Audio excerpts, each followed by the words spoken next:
and to say it's your first time at the Civic and Moral Education Initiative seminar, we will be passing around a sign-up sheet. If you're already a member of our mailing list, then still just sign up so you know you were there. If you're not a member, please do sign up with your email address, and you'll be invited then to all our future exciting events and be part of our group. Our group is very wide-ranging in its interests and expertise and knowledge, so our seminars are also very extensive. Civic and Moral Education is pretty broadly interpreted in a very cross-disciplinary way. We have very lively discussions. Just to flag up the rest of the semester, just briefly before we have introduce today's speaker, the next event after this one is in March the 8th, and we're having a round table talking about the critical discussion of the goals of civic education, what are they, what they should be.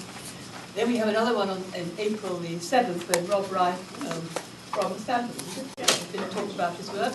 And we have a final session on the 26th of April, where we're a panel with Facing History and ourselves. We also have two student seminars. One on the 24th of February, and another one in early April. There's quite a lot going on. Once you're on the mailing list, you'll discover what all these exciting activities are. So today, I'm delighted to welcome Dr. Cecilia Velez as our speaker. Dr. Velez is a visiting professor currently at Harvard, but her career has been extraordinarily interesting, working as the Minister of Education in Colombia, which is, of course, not the easiest place to be a minister of anything. Now, I would pass over in my introduction of her to a former colleague of hers, and a former doctoral student at Harvard, Angela Bermudez, who knows far more about the context than I do. But I would also like to introduce the person who's a commentator on today's session is Silvia Diaz-Granados, also from Colombia, who will be talking about commenting on Cecilia's work, and also I think has been involved in it in Colombia as well. So we have a group of people who really know what they're talking about and really been working on the ground in a very real way. So welcome indeed to our speaker and commentator. I'll ask Angela now to introduce Cecilia. Hi, good afternoon, and thanks for joining us here today.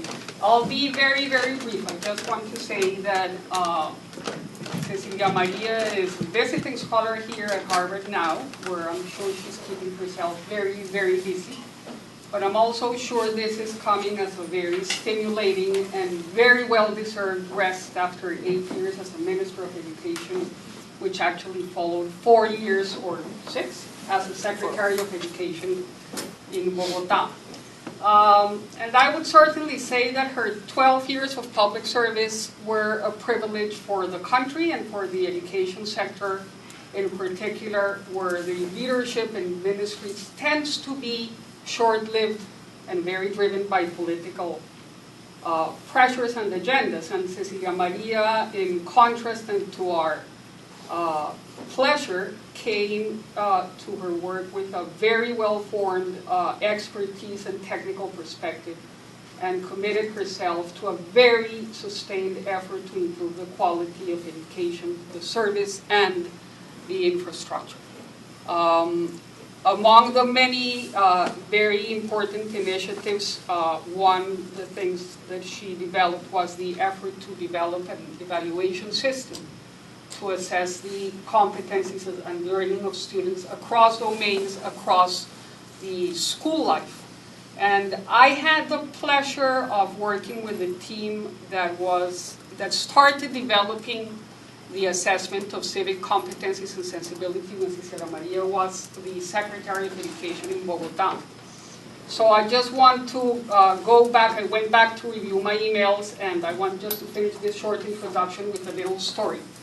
At that time, myself and my team were very busy finishing the final report of another large and long project. One of the members of the team, Rosario Jaramillo, that ended up working for many years with Cecilia Maria, went to meet the then Secretary of Education, who was very keen on developing these evaluation systems. And as it happened in most countries, mathematics and language took the lead in those efforts. After the meeting, Rosario sent me an email that she wrote right after coming up the meeting and said, I did a translation in English, but what she said is, Cecilia Maria says that if there's any truly basic competencies to be developed and assessed in this country, it has to be those related to citizenship, democracy, and peace. Hurry up and finish that damn report. We have to go move on and work with it. Thank you, Angela. Thank you, Cecilia. Thank you very much. I am very happy to be here. I thank Helen for inviting me, because really I am very proud about this program of citizenship. It has been in place since I was in Bogota, Secretary of Education, and we continue and extended it in Bogota, over all the country. That was the compromise the president. When he called me to be a minister, he told me, come on to Colombia and do what you have done in Bogota, and we tried to do it. It was a little more difficult, I can tell you. And I am very happy because Angela, that was in the beginning of the project, not only in evaluation, but in all the design of the project, was with us. And Silvia, that is still with us, but she has the experience on the field. Then she's going to give us a flavor that how the program is working on the field. I did it wrong. I always did. I did it wrong because I put this one. So you can just see. I'm not going to enter the answer. Excuse me, please.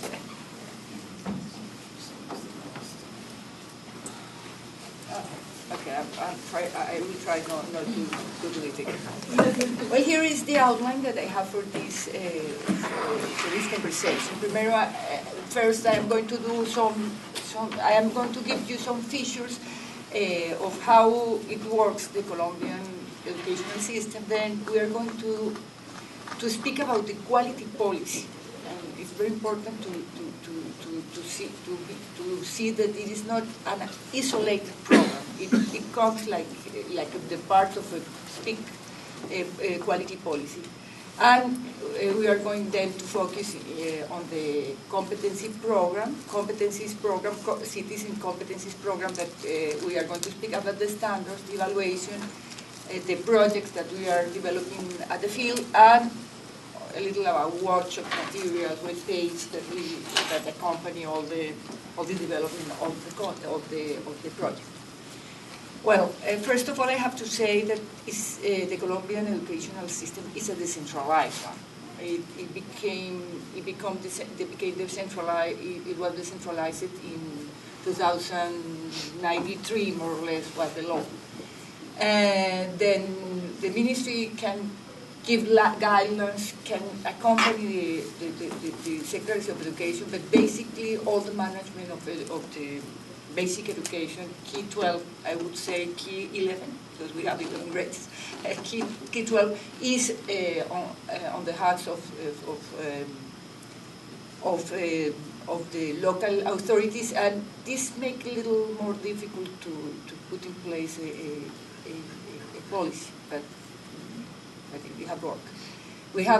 Now we have 90 among departments and municipalities, local administration that manage the system, because we have 32 departments, that is similar to states, and the other ones are municipalities that are higher than 100,000 inhabitants, and they have the obligation of managing also education.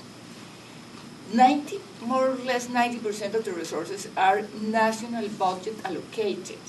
Then you have some kind of way to do things from the national government, because they are allocated with some formulas, and but information and a lot of things, accountability. The secretaries are accountable to the Ministry of Education. Then you have some tools to do things. The institutions are autonomous as far as pedagogical guidelines are concerned, and also about content. Not totally, but we define like big areas and transversal project that they have to follow, but in contents they are really very autonomous to design the content of the teaching. And the ministry is responsible for the country level policy making. And I'm going to speak about the quality policy. Obviously we have big challenges in increasing the enrollment, but more than increasing the enrollment, to keep the kids at the school. But the principal challenge was in policy, in quality. Then we decided all the quality policy was centered in competencies, in the development of competencies. And what we decided to do was to define the standards and to evaluate those standards and to devolve the results to the teachers and beginning like a improvement circle. We also have a lot of projects that go and accompany the institutions. We have defined standards for even for early childhood, because we have defined basic competencies that the kids has to develop before they go into the preschool. We have a standard for 5th grade, for 9th grade, for 11th grade, and now we are developing standards also for higher education. But the most developed standard are definitions are for key 12. And we do evaluation with some kind of evaluation for when the kids just begin the school, but then we have a standardized test for 5, 9. We do them each 3 years. And we have one test that is very important and is compulsory for all the kids that go out from high school, and it's the ICFES. It's called the ICFES now, we call it SABER, but it's generally known as ICFES. And then we have now also evaluation for universities. But we try to see all the system, or we try to integrate all the systems through these competencies. Because there was a claim from, for example, universities saying, well, always they say that Key 12 is very bad, and the Key 12 says university doesn't help, and there is like a little quarrel between them.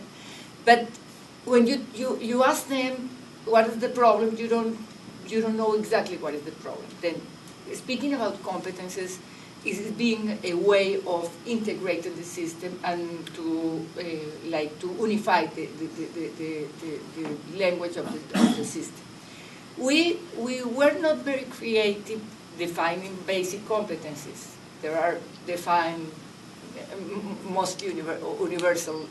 They are defined in all the countries, and we have math, science, and communicative competence defined. But the new things that we add, and as I said, I think that is the most important one, is citizenship competences. And it was like an answer to the claim, because we, as you all know, we have a very long conflict, historic conflict.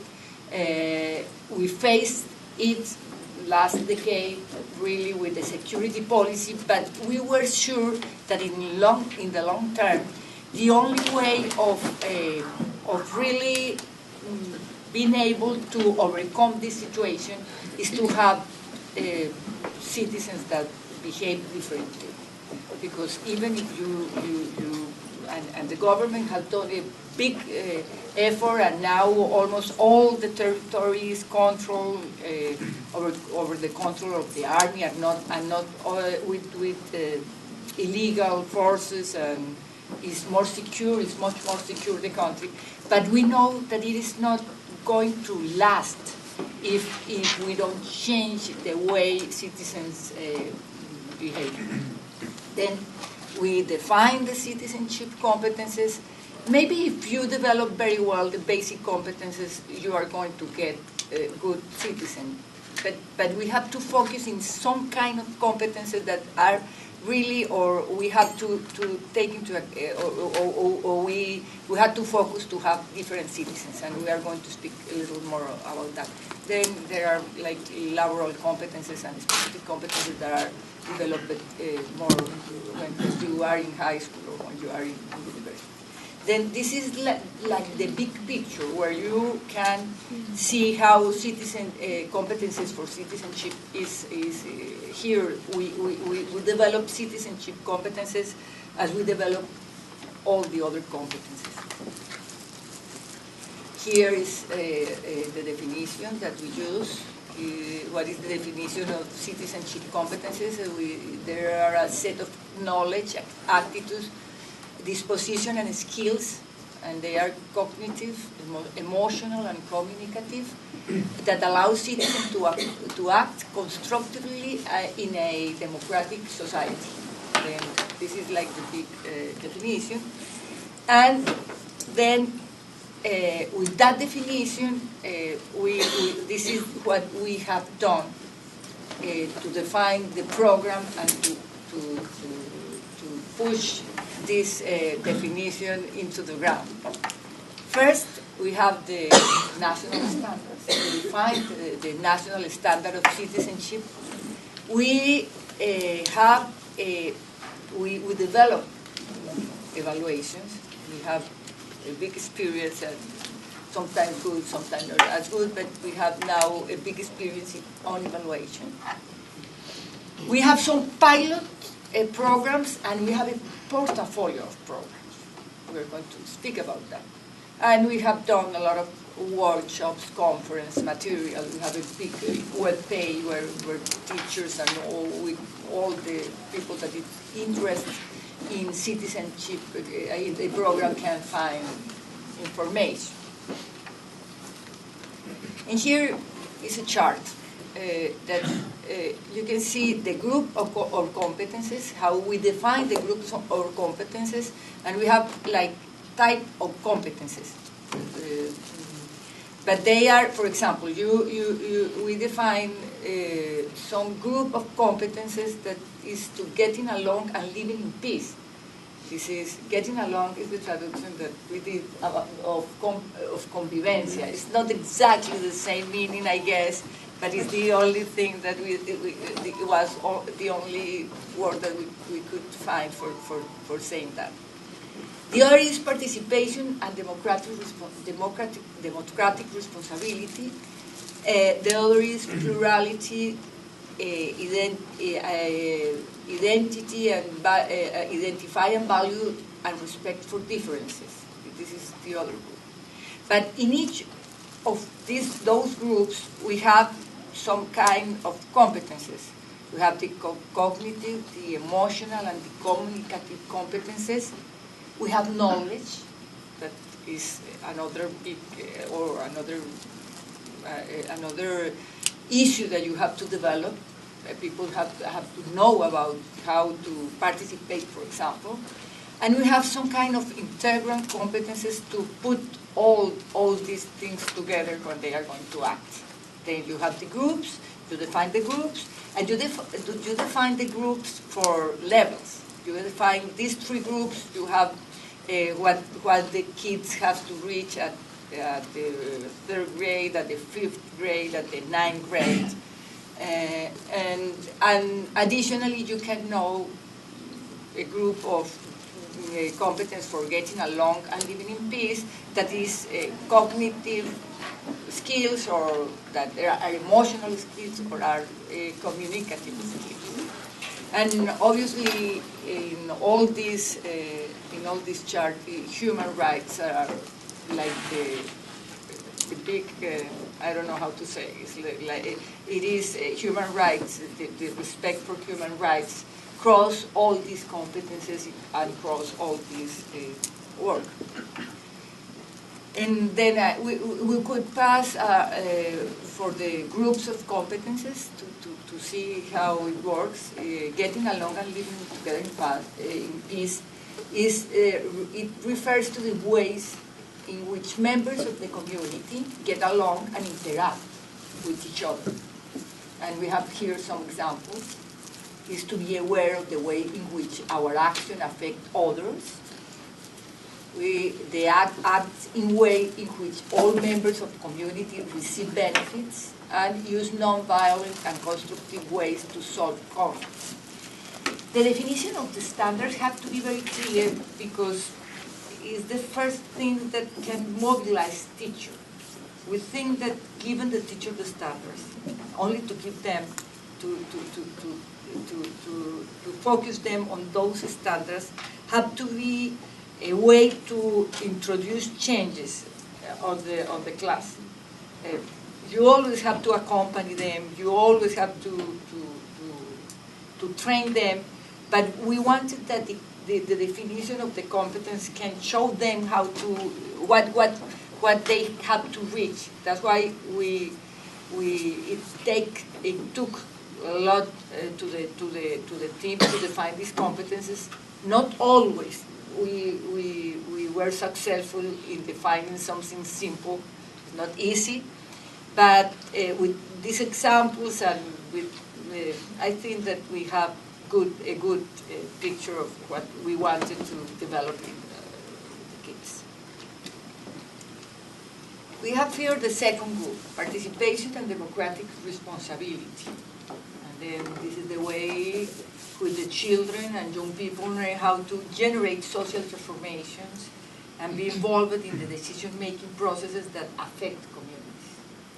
And for example, build and respect collective agreements, very important, participate and contribute in processes that generate social transformation, think critically about decisions that affect the community, and identify alternatives and improve the well-being of the community.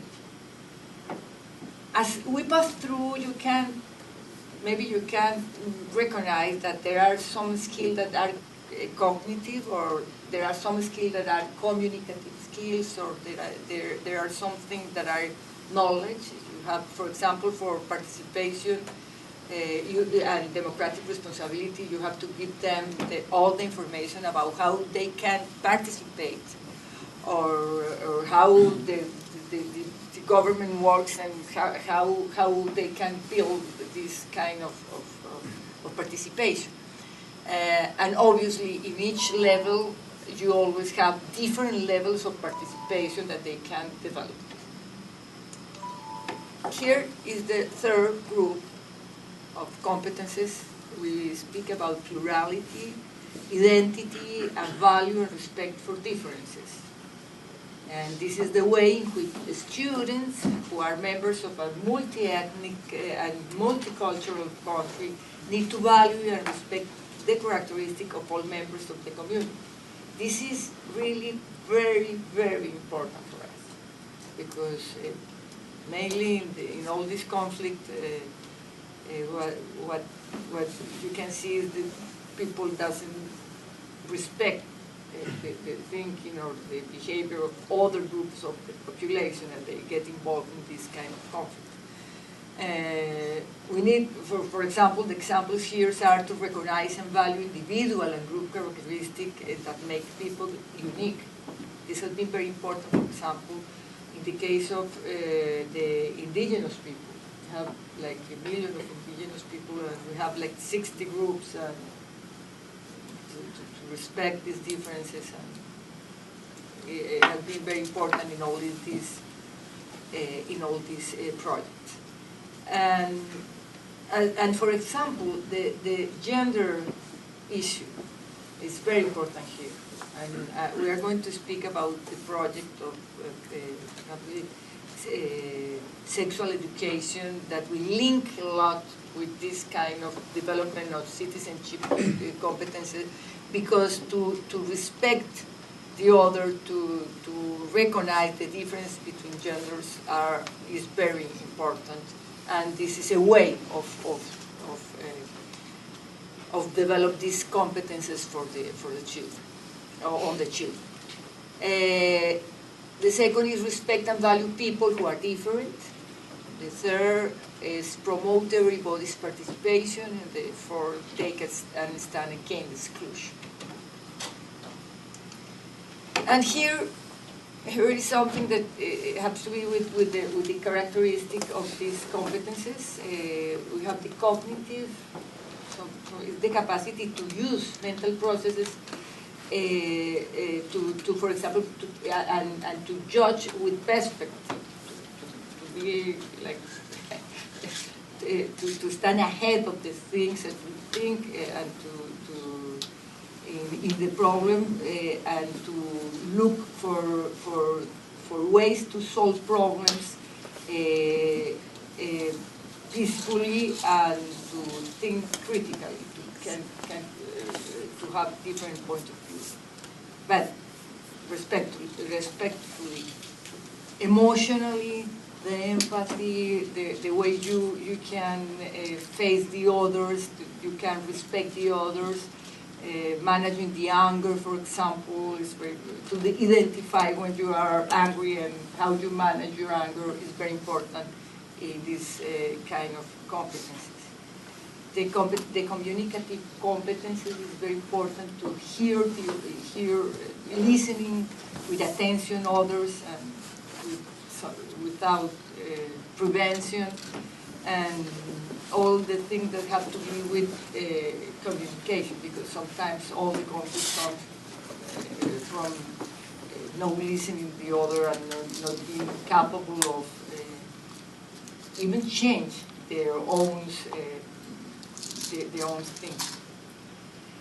And the knowledge, that is the knowledge, as I said, about several things that make the people capable of, for example, participate. And the integral ones that are for making work, all of them in a specific context. For us, it has been very important to work with real problems, to work with the people, trying to see how all these competence can be developed. Okay, this is the standard. Those are the standards, and now we pass how we do the evaluation. Here we have the standards also. We have these standards. Here is the booklet. We sent it by the press. It was very widely distributed, and yes, that was like the first stage that we have done. It's like all the people or all the system know about it. Even though, as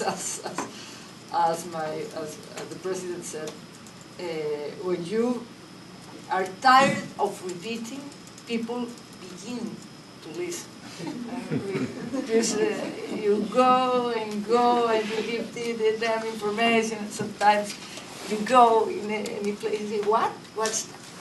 Okay, we begin again, but you have to repeat and repeat, and I think that's why the definition have to be very good to see if they get involved in these standards and those definitions, and those standards become to be like a common platform to develop citizenship all around the system. And the second point that I want to point is evaluation. We have done, we did in Bogotá two universal evaluation. We began to evaluate all the kids. Colombia has a long experience on evaluation. There has been a very good test, that is the test that is compulsory for the young that get the degree in high school. They have to present a test. And it's I guess it's 30 years test, and it's good, and the technical institution that does it is very good.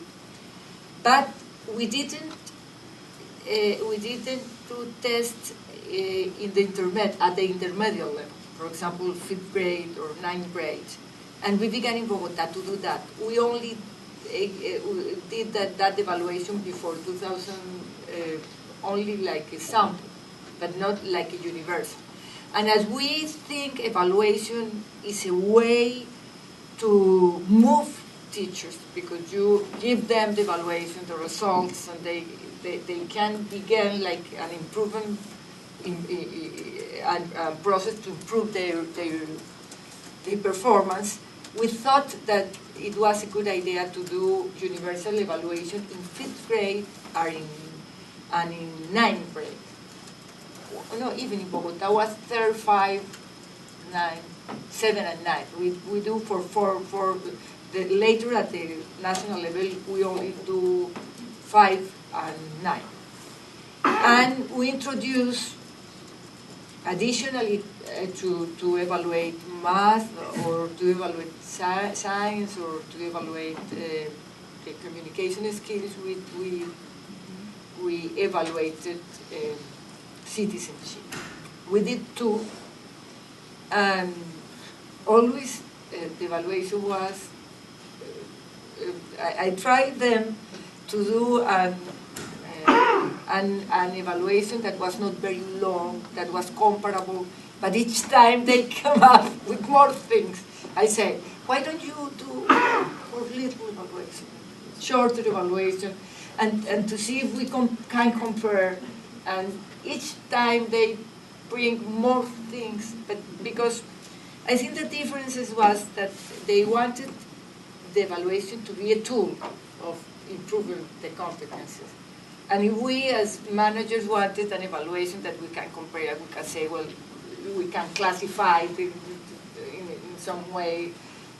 Well, it was really not possible. We continue working at the national level. We did one universal evaluation at the national level. And we stopped a little to think about how we can do a shorter one and a comparable one. The other evaluation continued being very important as a tool, because really they were like a methodology to improve competences. But we got involved in this international evaluation. The country had participated in the first civic education and citizenship evaluation in 1999, and we did participate in the 2009 study, but we get very involved with a group of Latin American countries in developing a special part for evaluate citizenship competences for Latin American students. And we all participated there in the broad universal study, but we have like a group of countries of Latin America that participate on that develop even some characteristic and some evaluation for this for Latin America. We think that we are going to continue developing it, and maybe we can make again, or in the future we can develop again universal evaluation for citizenship around the country. Here we have, well, I want to speak just a little more about this regional project, because it was not only the evaluation project for the test, but it has another component. It's called, I don't know how they pronounce them. I think that Fernando, how they call it? So it's a regional system to assess and promote citizenship competences. Yes. And it's very interesting because Fernando was evaluating that program. And with other 4 countries, we asked them, we tried to develop a specific evaluation for projects that develop citizenship. And also, we participate in that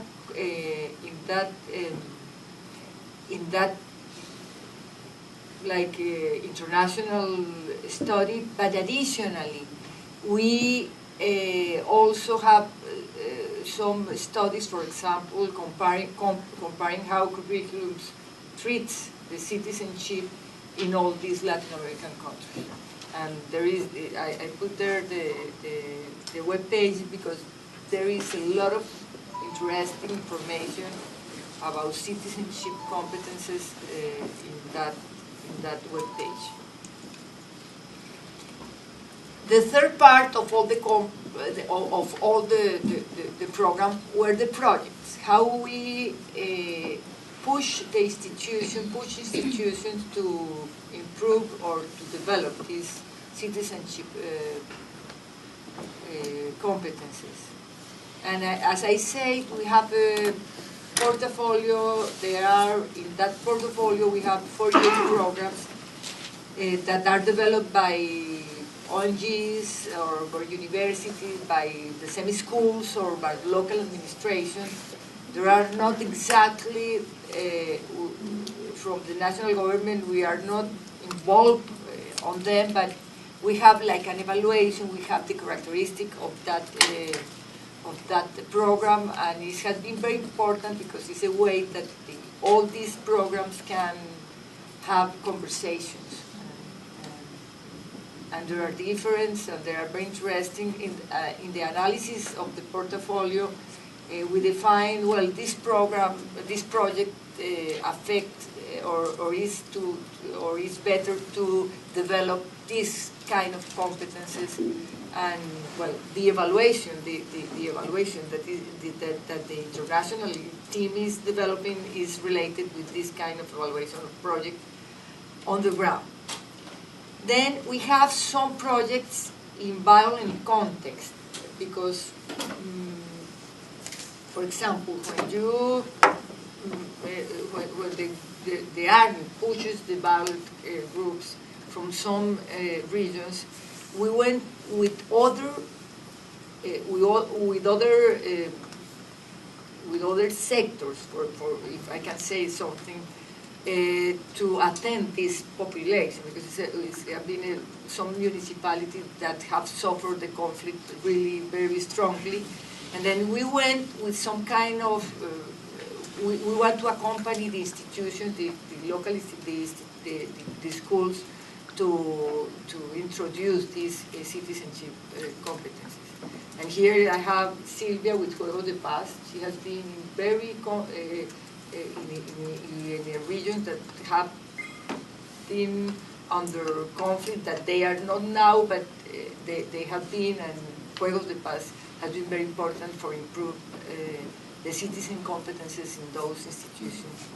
We have other that is Aulas Hermanas. We are all, and we have, for example, and additionally, we have this project for school and displacement that is some kind of training for the teachers that are teaching the kids, or in institutions that receive kids that are displaced kids. Then we accompany these teachers, we give them some kind of training to integrate these displaced kids that suffer or were displaced by the conflict, and now they are like in cities, but we need to do some kind of training of the teachers to receive these kids. And we have some general programs. There are programs that are in the law. By law, all the institutions have to develop a program in human rights. And all the programs that accompany the human rights project or we develop this program for human rights, focusing it in developing this kind of competences. The sexual education, I have told you. I think that all the program, we find out that after 10 years of a program of sexual education, the adolescent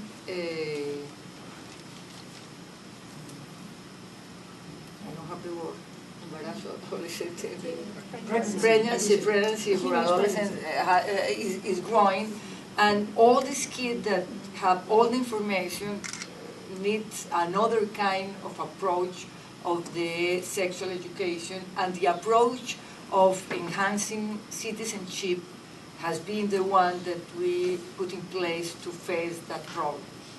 And we accompany secretaries of education in some kind of some programs like legality culture, teaching for comprehension, that are general programs that we are helping them to develop across the system. I think that we have, for example, in this general program, we have reached almost 900,000 kids, and with the other we can't reach like 300,000 kids.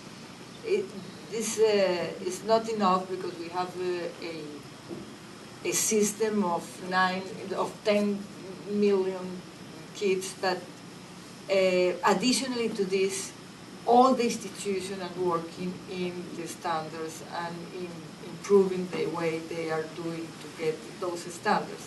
But specifically with this, we are reaching more than 1 million of kids with some kind of specific program for focus on the teachers and focus on the people that is within the institution. Okay, and we did workshop forum materials. We have the web page. The workshop was basically to socialize the standards. We did a lot of workshops all around the country, trying that the teachers understand the standards and trying to tell them how to work the standards. We have done a lot of national forums. By law, we have to do a forum, and it has been very important. These forums have become very important for all for the system. But what we try in those forums is to look what the teachers are doing well. Before, the educational forum was like a fight between the ministry and the union. And all the forum was really very discouraging because it was only like the thing that, it was like nothing, you cannot do nothing. And we began, we say we were going to change that. We are going to look who is doing things well. And we define the subject and we pick up the good experiences. The forum, the national forum, is preceded by a forum in all the local administration. Now we began with 40, but now we have 90 local forums where the teachers presented good experiences, and we bring them to the national forum. And in the national forum, we also invite people like Helen, that was there, to speak about different experiences internationally, but also to see what people are doing and how teachers are doing that. In 2007, we have the Citizenship Competence Forum, and we have a lot of people speaking about that, and a lot of teachers presented their experience, and it was really very interesting because we developed a lot of concepts in that forum. And that one was backed by like 40, because at that time we had 40 regional, local administration with decentralized. Now we have much more. We also had in 2007 a big discussion about the decennial plan. By law also we have to design a decennial plan with a lot of participation. It is a challenge because obviously you cannot decide what the other governments are going to do from one point. But we decided that the decennial plan had to be like the big intention, was indicative, and was very important to see what people were thinking, and it was like a way of open the participation in the design of policies. And obviously we take into account for develop our second sectoral plan, we took into account all these big discussions that we have. And one of the subjects that we treat in that big discussion was citizenship competencies. People was very interested in develop citizenship, and obviously for a country, when you live in a country that has this kind of problems, or that have passed by this big conflict, people wants to change and wants to do something about it. Then in 2010 was the forum to commemorate the bicentennial. It was called Learning History with the Bicentennial, and we did a very interesting thing. The project in that year was, we began to commemorate the second century of the independence, telling the sector how we teach history now. It's not like 100 years ago. In the first centenary, the educational sector what did was to publish a book about the interpretation of the independence and of the history of the country. The thing was to unify the country, and the way of doing that was, here is the book, and you all are going to teach this book. And the book was like, we have the book at the final of the century. But we decided how you can teach history. And we say, now you begin as all the research and all the scientific thinking is doing questions. And the program was to do questions, and we trained the history teachers to promote that the people or the students ask questions. We have, through the net, 16,000 questions about independence. And we choose 200 that were the ones that we devolved to the sector to be answered. And it was really very interesting because they were questions that any book of history have solved, because some of them were the traditional ones, but kids wanted to know how kids were, or how kids played, how the homosexuals were treated at that time, and how very different things, and it was very interesting. I was really very scared because I say, how are they going to answer them? We don't know, but what we did also, we put all the primary sources at the web. It was a work of the big library that is there, and they put all the archives that they have at the web. We did also like a box with videos, pictures, novels from that time, and we distribute it. And now, teachers, you are going to see how the kids answer the question. And obviously, all of this was accompanied by workshops. And well, they come up with the answers, and we have all these answers at the web, and it has been very interesting.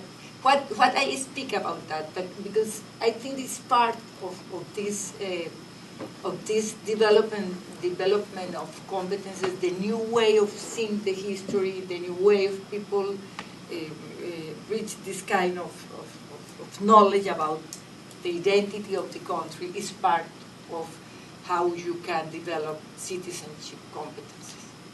And well, finally, we have the material on the webpage. You can see it. Well, I don't know. I think that it's all what I have to say. We are here now. I think it's extraordinary that Silvia is here, because this seems very theoretical, but now here we have the real experience, and I hope hopefully she can transmit you what is the feeling of working with this kind of project in a very rural environment context, and how it's worked. Thank you very much.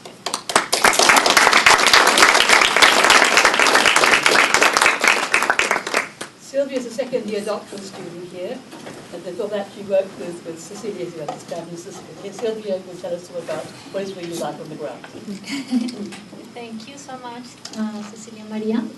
I'm a big fan of the National Program of Citizenship Competencies because I'm not surprised that we are doing that in Colombia since we've been in work for so many years and things that we have really literally experienced violence. Like I think every Colombian person, and there are many of us here, have know somebody who's been kidnapped or who has died, or so we truly understand the value of being good citizens. I think that in Colombia nobody really takes for granted peace, and we truly understand that math and science are not more important than the skills that we need to develop in order to be good citizens, and that those things are as important for the economic development and the stability of the democracy as the citizenship competencies. So, is this okay? Is it okay? Okay. So, and I think that's something that's really good about the National Program of Citizenship Competencies and the way in which the standards were developed is that there was a shift between a shift from giving children information about what the things that they need to know about the government and so about how the mechanisms of democracy and the constitution. There was a shift from just giving them information to helping them develop the skills, the attitudes they need to act, to respect differences, to participate in the promotion and the transformation of the social and the social culture. So I think that's a really interesting and important shift, which makes it as well really, really challenging. I'm going to speak from experience. With the National Program of Citizenship Competencies, I first started working with the ministry when the National Forum of Citizenship Competencies in 2004, the ministry invited people from all around the world and also identified the best experiences of teachers in Colombia who were doing good, identify best practices, what are teachers in Colombia and around the world doing good to promote citizenship competencies. And so at the forum I was invited to have a workshop. The ministry brought children who had been leaders of peace. I had a workshop with them, and at the same time Helen was invited, representing I think Basic History. Stephen Brian Meisels, who had been my supervisor previously in Peace Games, an organization that works here in Boston and other cities in the United States, in which I had volunteered. He came as well, and so it was a really good opportunity to connect with a lot of people. And at the forum, it became really, the ministry and many other people became really interested in peace games because the curriculum is very well organized, it's beautiful, it uses really good and innovative, a really good curriculum. And so at the time, the ministry wanted to bring programs that were very good from around the world, and there was a really important interest in peace games. So I was able at the time to work out an agreement between Peace Games and a publishing company, Magisterium, and I translated the curriculum, and I did the adaptations, and the World Bank, with help from Cecilia Maria and the Ministry of Education, gave me money to do a pilot in a really highly pilot area of Colombia, in Norte de Santander, and which I did with a group of people from the University of Los Andes. I was coordinating the process, and it was really interesting. It meant that we would train, we would conduct intensive trainings, 3-5 days intensive trainings with teachers, and in between the trainings, I would go and visit the schools in the region to observe the classes and to see how they were going and to give them feedback in the schools. But I'm in love with the work, but it's also really, really hard work, because even though at the time things had started to calm down a little bit. These were areas that were really affected by the war. And so it was in these areas where, like, I visited children in schools where, like, many children had lost their parents to the war. The teachers, everybody was really, so nobody in these schools take for granted. Like, they really understand the value of the work, and they were eager. They were really eager to learn how to teach the children to develop these skills and these attitudes that they need to solve the conflicts in nonviolent ways. So we worked with a really highly motivated group of teachers who, given the types of schools in which we were working, this project was financed. We got funding from the Plan of Rural Education, which means that the schools in which we were working are located in really isolated areas. I have some pictures, just to give you an idea. Just this.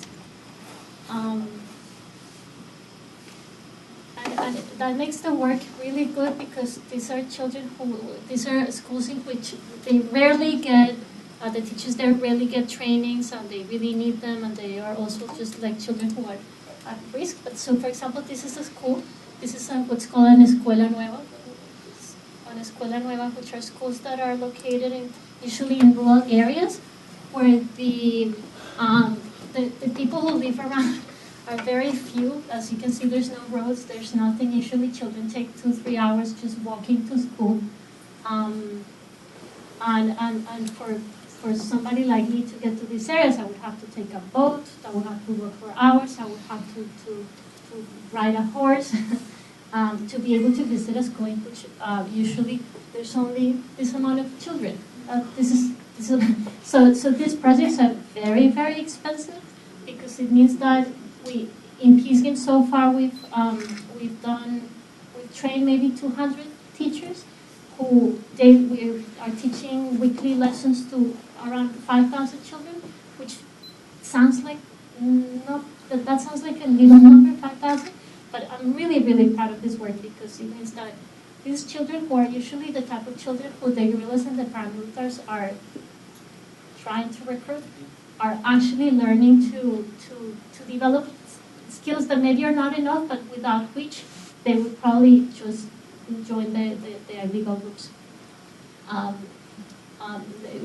When you go and you visit the schools, usually, like, you ask these children what do they want to be, and they would be like, oh, some want to be a guerrilla member, some want to be a paramilitary. And it was really, really satisfying to see, like, after a few months, they actually say, oh, when I grow up, I want to be a peacemaker. It's like, oh, okay, that's great. And let's see. So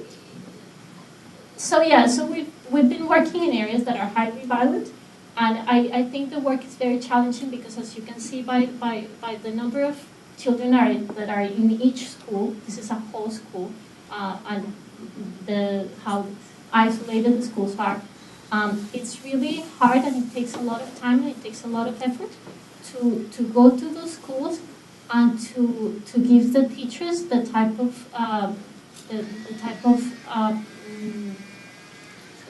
training and the support that they need. And which in these types of programs, I think it's really more challenging, because what we've been able to learn is that even more than in other content areas like math or like science, what a teacher needs in order to be able to help the children become good citizens is, like, teachers really need to completely transform their own selves, right? They need to, and in a context like Colombia, where it means that they need to change, for example, from very passive, from the expectations that the children will learn with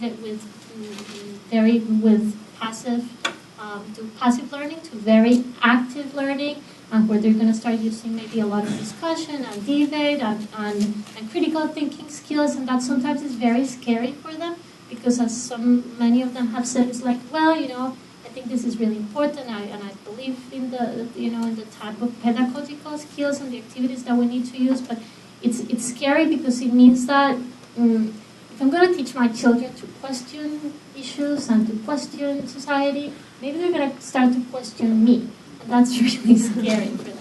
And so it also means that they're going to have to maybe not just learn, again, information that they need to give children, but they really need to not just talk about democracy, but create democratic classrooms. And that's very challenging because usually they either go from like a very neglectful or on the other hand very authoritarian ways of managing discipline in the classrooms, and suddenly they have to start developing a lot of different skills. And again, because those are things that are, you know, part of a process that need like certain that need like regular intensive and regular and sustained effort. It's challenging because of the locations of the schools and the types of trainings that we need to do. Just the training is not enough, but the coaching. Let me see. Something else that I think is challenging is that we've also learned that as important as the national program of citizenship is, as important and as relevant it has been, training teachers sometimes is not enough, because some of these children actually go back to homes where they're experiencing a lot of violence too. And so just in the last project that we have been doing in the Amazon with Putumayo, the Ministry of Education and the Secretary have really been pushing and encouraging us, and which we are doing, to start doing trainings with parents as well, to be able to reach the families and try to promote certain transformations. And that's again because of the locations of the schools and how the places in which we are working. Juegos de Paz has been receiving funding from to go to the highly violent areas, so it's just hard to go to those areas because of safety concerns. But it's again it's those are the places where children need it the most.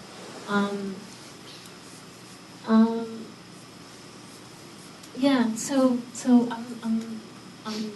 I'm really grateful that we have the opportunity that we've been having the opportunity to do this work.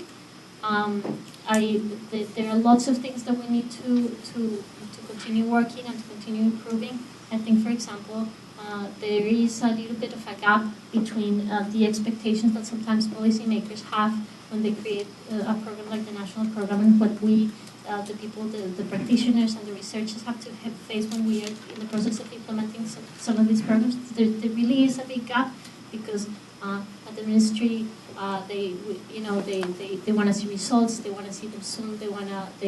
We need to execute the programs within certain times, and sometimes that makes the work. And we neither less the double. Yes. Yes, that's important. I was really very lucky. I had been so long time there. When you're a ministry, you never know how much you're going to stay on the place, and you have this urgency sense, but obviously, you know, things in education are slow,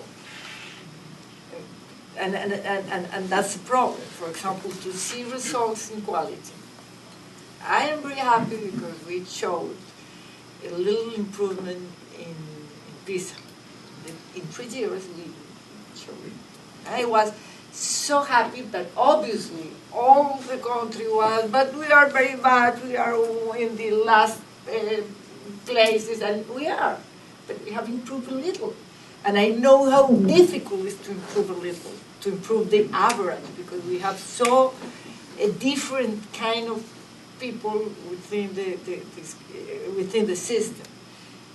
But then you have to push them, and you know that is obviously the same thing with, for example, with the evaluation team. I did. No, the test. I know the test. And tomorrow. And and I know that these processes are slow and they need more time, but then you have the pressure that you have to give results, and then there is always a tension. But now I think that the country has long-term experience in doing things and evaluating really how long it takes to reach a result. Because we were 8 years waiting for the results. And that gives another, I hope, now the new people that is at the ministry can be more like thinking that things that is a continuous process, and you have to take your time to give results. But it's really a tension and it's really very difficult. Well, thank you, Sylvia, for your commentary. We're now opening to discussion, but I would like to say a brief personal note. As both of them mentioned, I was present at the workshop in 2004, working with teachers, listening to teachers in Bogota, and I was personally involved in the workshop in Cartagena. Coming from the, by comparison, extreme safety of a European country to a place of enormous spirits and enormous conflicts and enormous difficulties, I was absolutely overwhelmed by the extraordinary courage and determination of the teachers I met. Many of them were working, as Sylvia said, in conditions that are inconceivable to Europeans and Americans. Schools with no resources, schools from a very long way from anywhere, with appalling conditions in terms of the social conflict around that they've been working with for several decades, not longer. And yet these people had a huge amount of enthusiasm and commitment to the programs that Cecilia had been developing.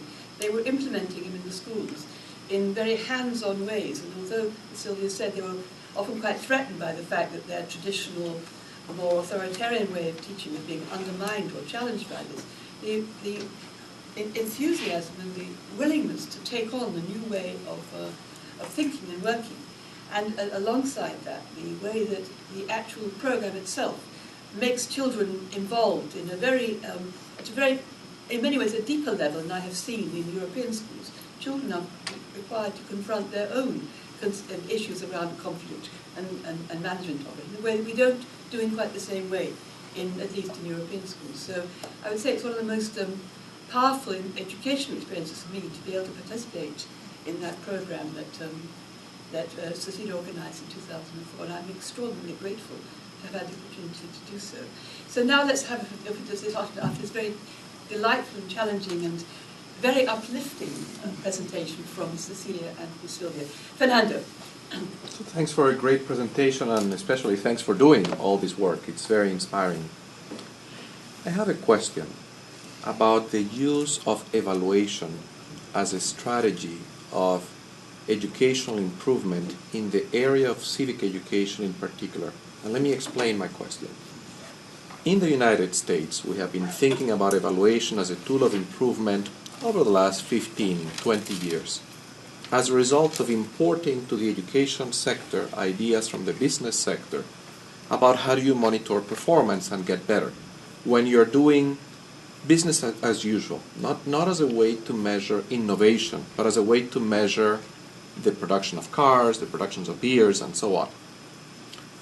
Now, the challenge that I see with civic education is that what you're doing here is not business as usual.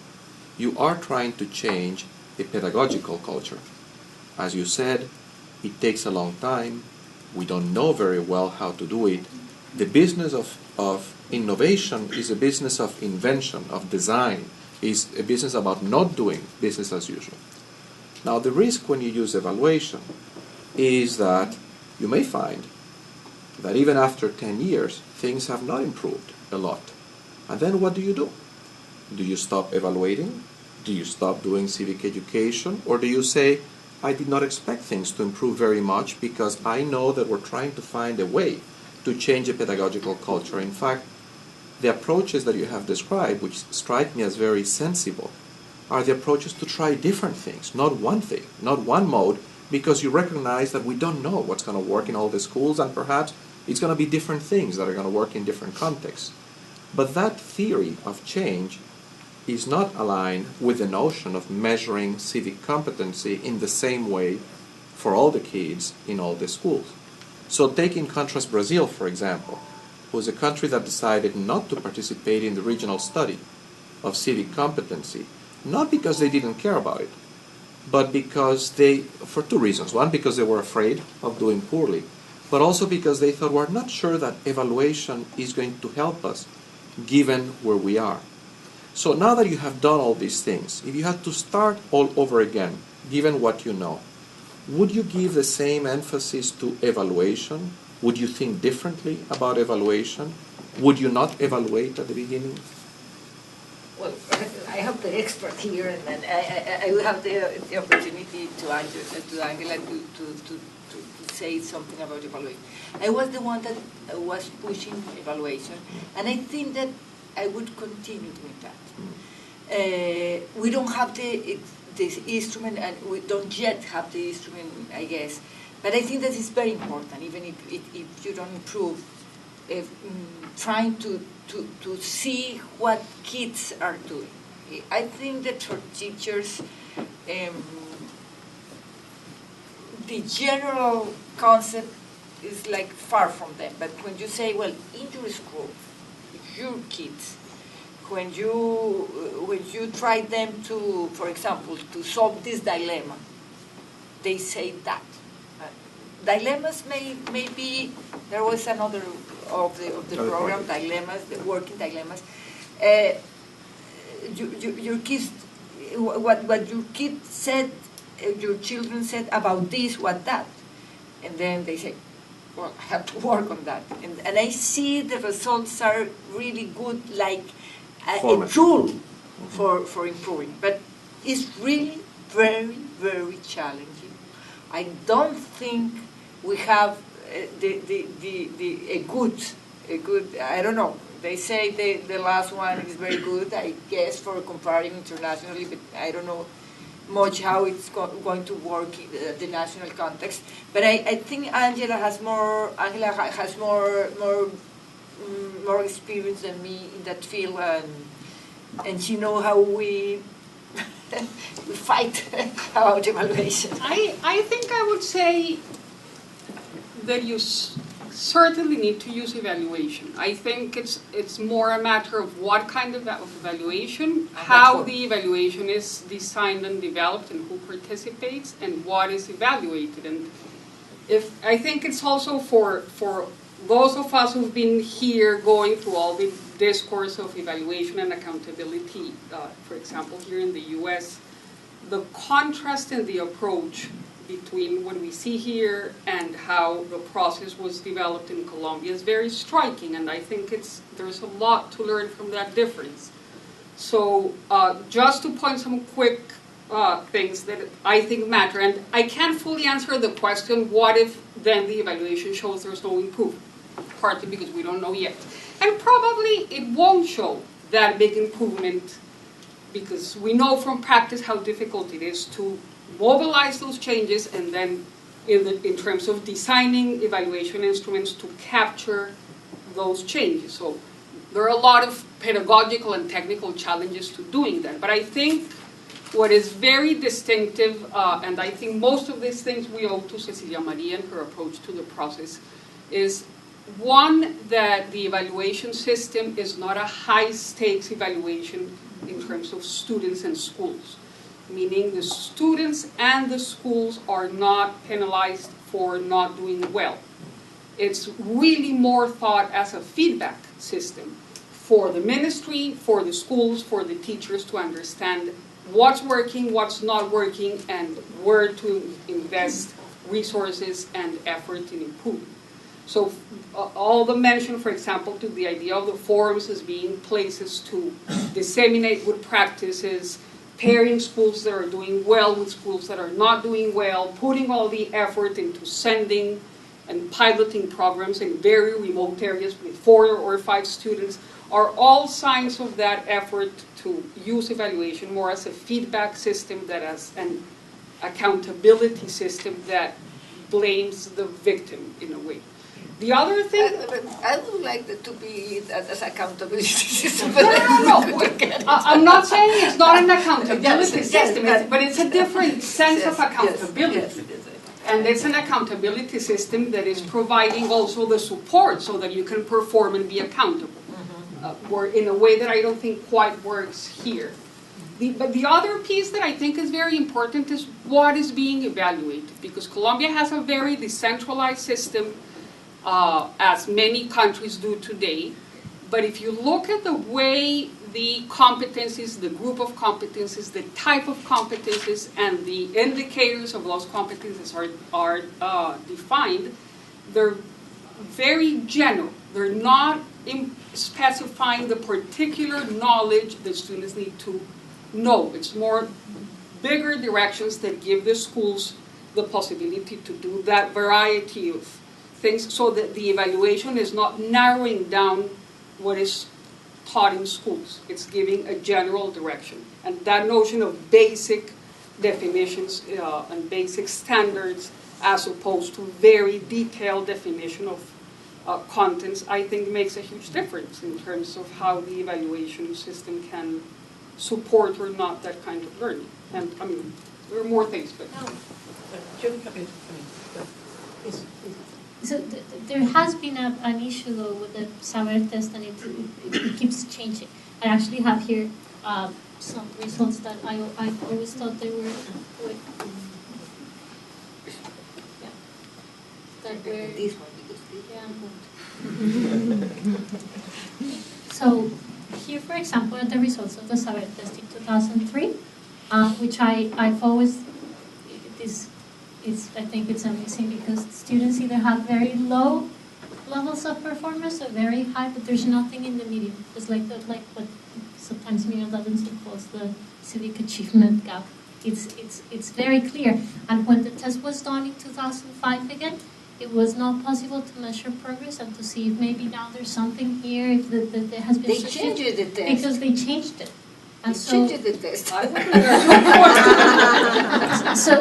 So right now, actually Enrique Chaus, which also was a student here at Harvard, now he is also in the process of advising the government to create a new saber test, but it's going to be so important to actually do it so that we can measure progress, even if it turns out to be disappointing. But then, the tests that we've had, they keep changing, and so it's not possible to see like if in 2005 there's something different, because they're not doing it. The 2005 test was not done in terms of the groups of competencies, but in terms of the types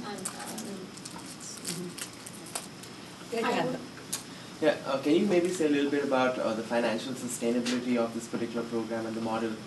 Because I'm assuming that your goal was really to reach the most marginalized, the absolute bottom of, if you're looking at the pyramid, in terms of communities that were most severely impacted by the war.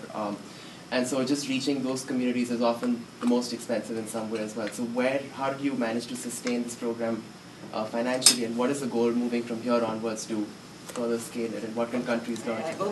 I hope they have done well the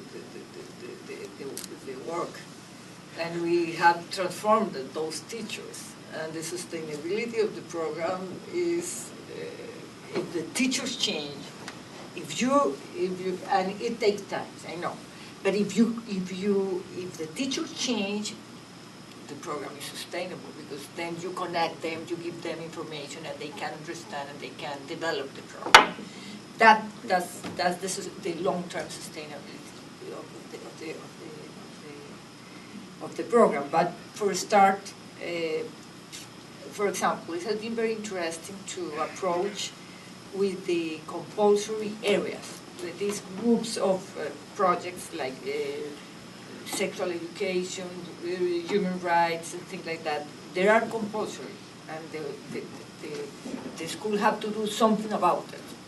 Then you reach them more easily. They are looking for things, and well, obviously it has some cost, but you can engage them on the program, and then I guess also the effort is going to be on the institutions. this kind of thing, obviously, well, and I'm very happy because the new administration is very interested in this program and is going to continue backing some of the program. But additionally, for example, the 48 projects that are at the portfolio are not funded by the ministry. Can you present the FARC point of view without endorsing it? How far is this program ideologically driven and censored? Yeah, I hope the definition of the competences and the can clear up you that point, because we don't speak about contents, we speak about skills, and we don't say this is the content you have to discuss in this project, in this program. I don't care about the content. What I want to develop are skills, and I want you to discuss anything you do. And this is the position of the government. Maybe some project, and we haven't seen that on the project that we have evaluated, has some kind of for example, if you see there is one program that is developed by the Jesuits in their schools. I don't know if it has some ideology involved, but it's very good in terms of the skills. What I am interested on is on the skill that they develop. I'm not interested about the content they manage in their project. And I see, when I define the skills, and the project is about the skills, is the thing I say, we are not trying to develop a content, well, and I put this on the blog because there was another blog that was very provocative around about the thing, and I say, well, this, when you speak about the skills, but it's not only here, really, like the decentralization of the content and focusing the ministry on skills make very interesting all the relationship and the respectful relationship with differences. Because I'm not interested in what you are exactly discussing in your course, and you can be leftist or rightist, and I don't care. But I want you to develop the capacity of kids' discussion. Sometimes, in some places, the teachers can be like fearful because if they speak about this, the guerrilla is going to say that, or the army is going to say that. Maybe, and maybe it is happening. But what we are telling those teachers is, you have to teach them how to make their own judgment. You have to teach them how to understand the problem. We are not telling them you have to say this or to say that. You don't tell them specifically, but that's in the back of their minds that they could be reprisals if they do mention certain subjects. It is impossible. In Colombia, it's impossible. You cannot replace them. Never, even if they are terrible. That is not a problem. But maybe they can have something. They can think on that. But at a local level. But really, the teachers have a big stability. They are not fired for anything. That's the problem, even that is like that. Mira. I just wanted to add something to that question. I think what if I interpret Cecilia Maria, yes, of course, in practice, all the tensions about what you can say or not, or what topics, or the presence of different ideologies in the content of civic education is there. I mean, that's inevitable because, of course, this is a content that is very political.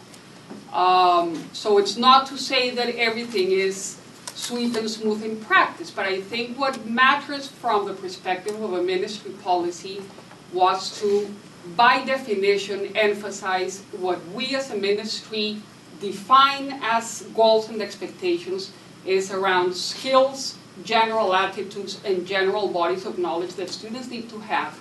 The assessment is going to focus not on specific contents, but rather on these competencies.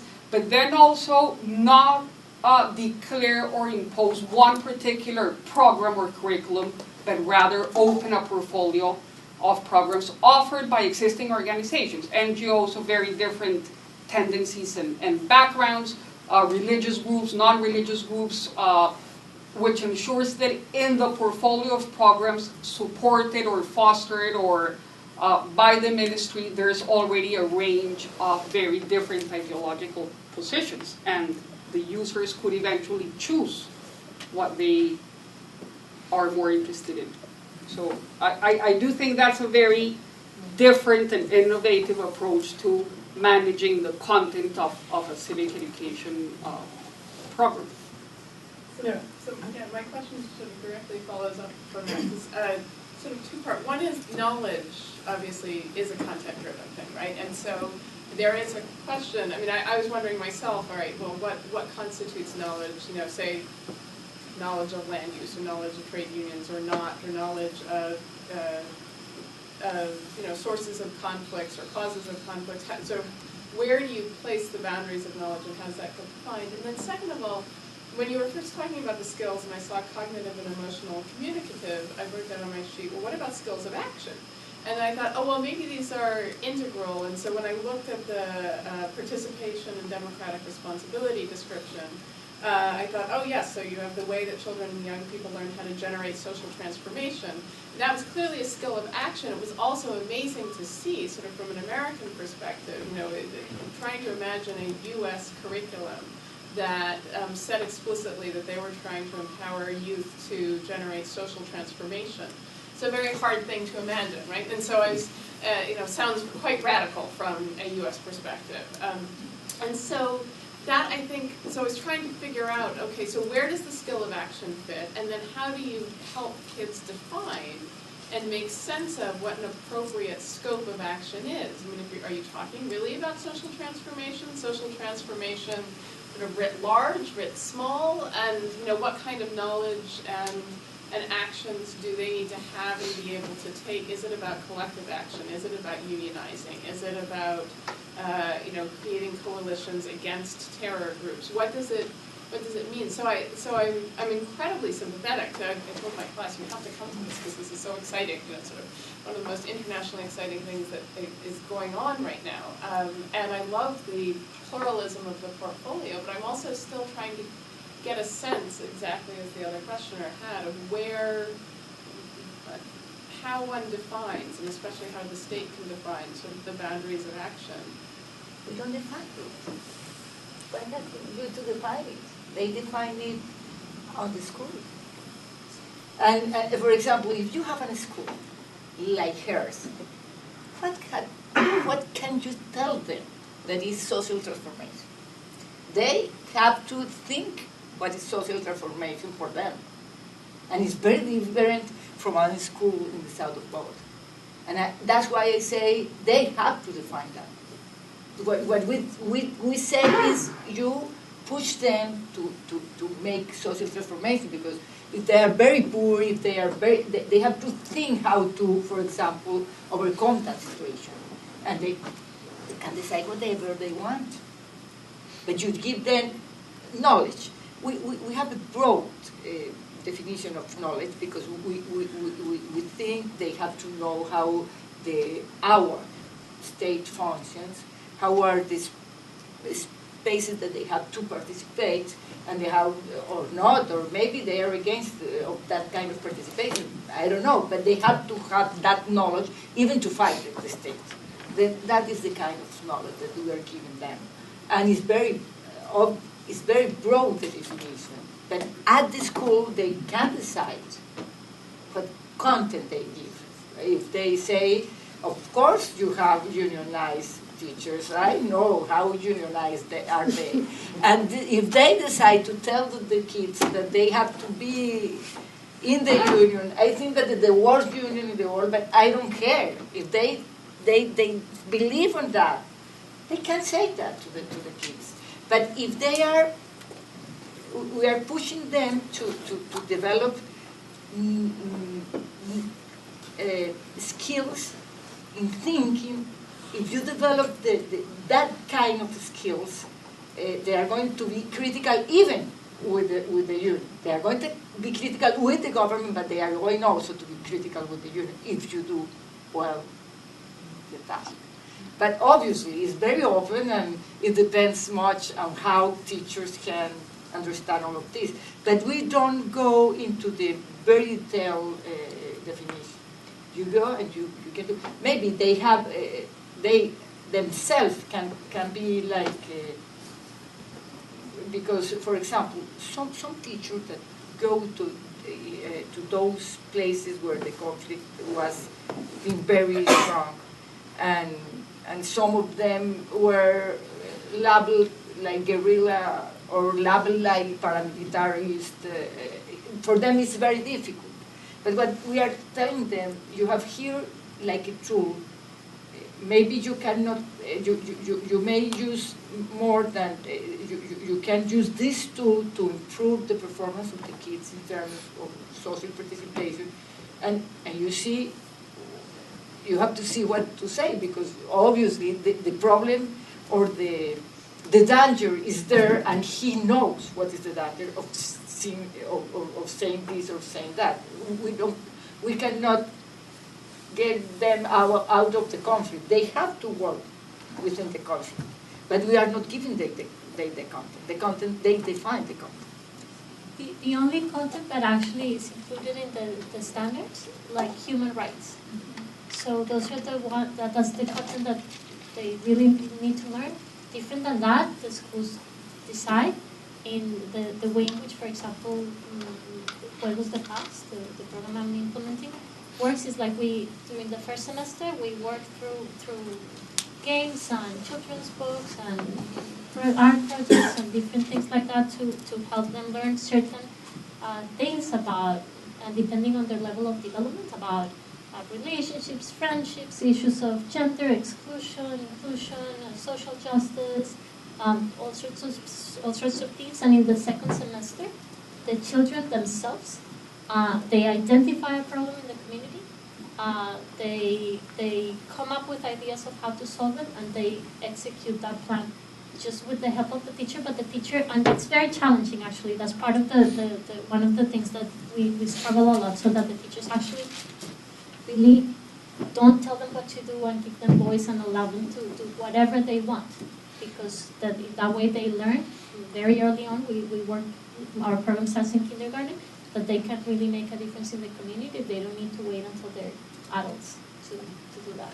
But every school in the country, they have the freedom to decide what are they going to teach. And as Cecilia Maria is saying, like a program that's successful from the point of view of the National Program Citizenship Competencies, they would help children just develop the skills of being able to think critically, both about FARC and about the government, but what they really want is the critical thinking skills, for example. Yes. Yeah, my question is, I was thinking like what Kohlberg used to have, which was called the Just Communities, right? And that was also a project that was to develop critical awareness of whom you were with. And I'm wondering whether you found that you're not telling teachers what to do, but is there general orientation towards making the life at the school a just democratic community? Because although you cannot address the issues that, neighbors have around land and things like that might be explosive for the children, but there's certainly a life and a community of practice, if you like, that is 5 or 6 hours daily at a school.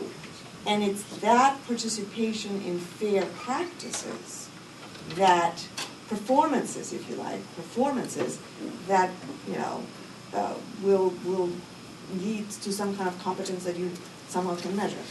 Of course, but you have all of this on the law. You have There's a legal. It's a legal disposition that the institution have to be democratic. Because I'm thinking like bullying. I mean, in this country. Well, yes, but it has to be developed by the teacher, because obviously the context of this teacher, for example, with the sexual education project is very interesting. we don't design the project saying these are the things you are going to treat in this project. You have to understand what kind of relationship, gender relationship, they are in this region, because they are different. If you see the problems with the gender relationship in Boyacá, and you know very well that it's very different from the coast. The coast are very open, and the others are like nuns. and then the behaviors are very different.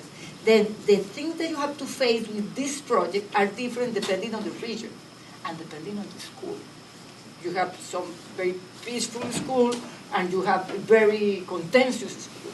Then you have to define and to decide how to deal specifically with some participation spaces that are defined even by law.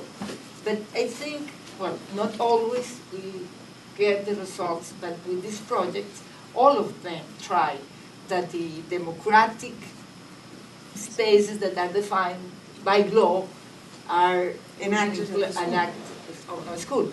Sometimes it works, sometimes it doesn't work. Because I would think that their teachers would have a lot of, interest in communicating with other teachers in the same regions in those 90, units of curriculum, in the sense that, people at the coast say, this is how we are doing these kinds of things in our schools and this work, and, that there would be sort of clusters of schools, say, not a whole country that has that many ethnic and geographic differences, but clusters of school in the same region, because I would say that that's not a skill that is so easy to develop. I mean, Kohlberg took a long time developing just school, the idea of moral reasoning and all of that. So I think that at the level of the school itself, the life of the school itself, I wonder whether that might not be something that the ministry, because it is an institution that is coming from the state, could have some kind of a